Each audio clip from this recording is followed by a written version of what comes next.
Hello everyone, welcome to my YouTube channel study point 91। आज हमारा video lecture Bihar board के 11th के syllabus के ऊपर होगा। और सिलेबस में किस भाग को पढ़ेंगे? हम पढ़ेंगे बुक सेक्शन को, यानी कि हमारा जो 11th का जो बुक है यानी कि रेनबो पार्ट 1 वो दो भागों में बटा हुआ है, यानी कि प्रोज का सेक्शन है और दूसरा है पोएट्री का सेक्शन। हमारे लिए इसलिए इम्पोर्टेंट है क्योंकि आने वाले एग्जाम्स में सबसे ज़्यादा जो जितने भी बुक्स हैं उसके जो ऑथर हैं, जो राइटर हैं, उनके बारे में क्या करता है, क्वेश्चंस आते हैं। तो सबसे पहले उनके इंट्रो को देख लेते हैं। तो सबसे पहले हमारा 11th में बुक प्रोज में आता है, प्रोज यानी कि जो कहानी का जो सेक्शन है उसमें सबसे पहले आता है एनिमल्स इन प्रिजन, जिसके राइटर हैं जवाहरलाल नेहरू। प्रिजन का अर्थ होता है यहाँ पे जेल से, ठीक है। और जो जानवर जो होते हैं जेल में किस प्रकार बंद होते हैं उसके ऊपर जवाहरलाल नेहरू ने अपनी प्रतिक्रिया दी है। अगला है Nalanda ancient seat of learning, यानी कि नालंदा के बारे में बताया गया है, जिसके राइटर हैं डॉक्टर राजेंद्र प्रसाद। यानी कि नालंदा किस प्रकार एक शिक्षा केंद्र रहा है उसके बारे में डॉक्टर राजेंद्र प्रसाद ने विस्तृत रूप से चर्चा की है।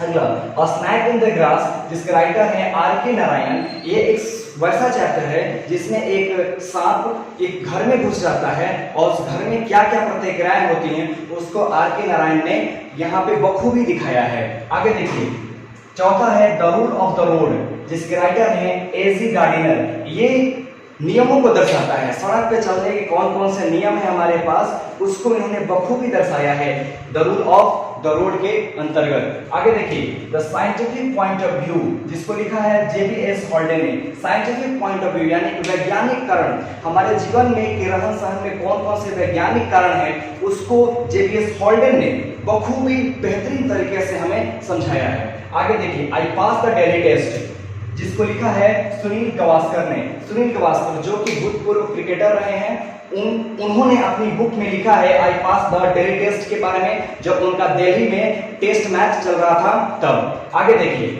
द लीडर ऑफ मेन, जिसके राइटर है सिद्धार्थ चौधरी।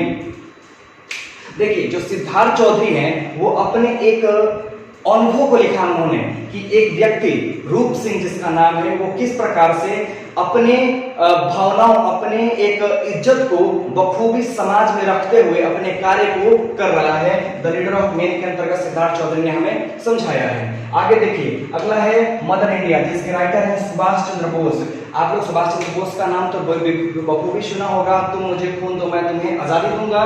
इसको इसी सुभाष चंद्र बोस ने मदर इंडिया को लिखा। मदर इंडिया के अंतर्गत वो चीज लिखा है उन्होंने, जैसे मान लीजिए अपनी माँ को जब ये पत्र लिख रहे थे आजादी के दौरान तो उन्होंने अपनी भावनाओं को अपनी माँ के सामने प्रस्तुत किया है। आगे है नेशनल यूनिटी नेशन एंड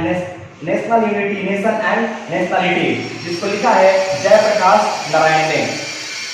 ध्यान दीजिएगा, नेशनल यूनिटी यानी कि राष्ट्र की एकता अखंडता को बनाए रखने के लिए जयप्रकाश नारायण ने एक बहुत ही सुंदर वक्तव्य को लिखा है जिसका नाम है national unity nation and nationality, जिसके राइटर है जयप्रकाश नारायण।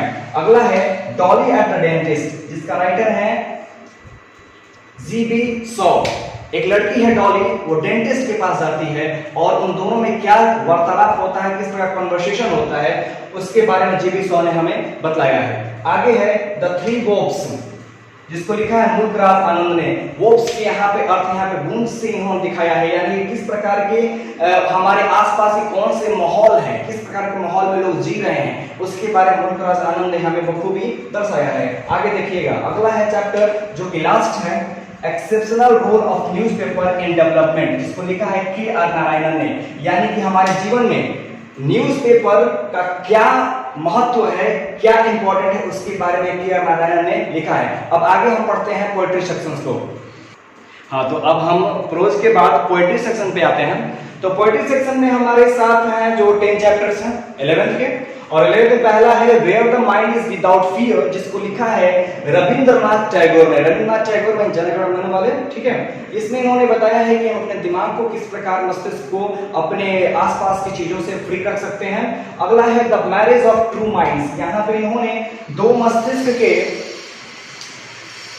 संतुलन को दर्शाया है, जिसके राइटर हैं विलियम शेक्सपियर, जो कि बहुत ही इंपॉर्टेंट है। ठीक है, इनके बारे में आपको याद रखना होगा। अगला है द चिमनी स्वीपर, जिसके राइटर है विलियम ब्लैक। चिमनी स्वीपर यानी कि एक स्वीपर के छोटे से बच्चे की कहानी है। इसमें एक कविता है जिसमें वो किस प्रकार चिमनी पर वर्क करता है, काम करता है। अगला है stopping by woods on a snowy evening, जिसके राइटर हैं रॉबर्ट फ्रॉस्ट।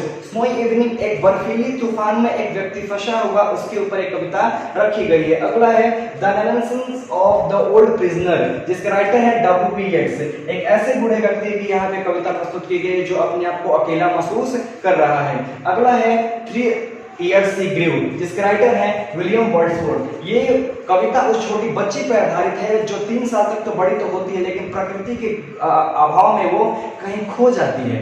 अगला है विलेज सॉन्ग, जिसको लिखा है सरोजिनी नायडू। सरोजिनी नायडू ने अपने गांव के बारे में इन्होंने बखूबी बताया है कि गांव ग्रामीण क्षेत्र किस प्रकार होता है। और अगला है फॉलोवर, जिसको लिखा है सीमस हिनैय ने। फॉलोवर, जिस प्रकार एक दूसरे को लोग फॉलो करते हैं, देखा देखी में लगे होते हैं, उस प्रकार की बातों को सीमस हिनैय ने क्या किया है, प्रस्तुत किया है। और अगला है वॉइस ऑफ अनवांटेड गर्ल, यानी कि एक ऐसी बच्ची की आवाज जिसको किसी ने नहीं सुना, इवन उसकी मां ने भी उसकी आवाज को नहीं सुना और वो अबॉर्ट करवा लिया, यानी कि उन्हें उसने अपने बच्ची का गर्भपात करा लिया। उसी के ऊपर ये कविता आधारित है, जिसको लिखा है सुजाता भट्ट ने। और अगला है आपका साउथ दिल्ली मर्डर, जिसको लिखा है तबिस्कार ने।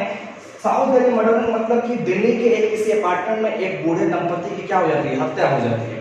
उसी के ऊपर ये कविता आधारित है। हाँ, तो बच्चों मैं ये कहना चाहूंगा कि मैंने जितने भी अभी तक 12 और 10 यानी टोटल 22 चैप्टर्स की चर्चा हमने की है, वो चैप्टर बहुत ही इंपॉर्टेंट है आपके लिए, इवन क्योंकि एक लिटरेचर का सेक्शन है। और आप इतना समझ लीजिए, अगर इन सब चीजों को अगर आप अपने जहन में बैठा लेते हैं तो हम गारंटी देते हैं कि आपको 12 से 15 नंबर मार्क्स आपके कहीं छूटेंगे नहीं, क्योंकि आपके आने वाले एग्जाम्स में जो ऑब्जेक्टिव का जो सेक्शन बना हुआ है वो बहुत ही इंपॉर्टेंट है।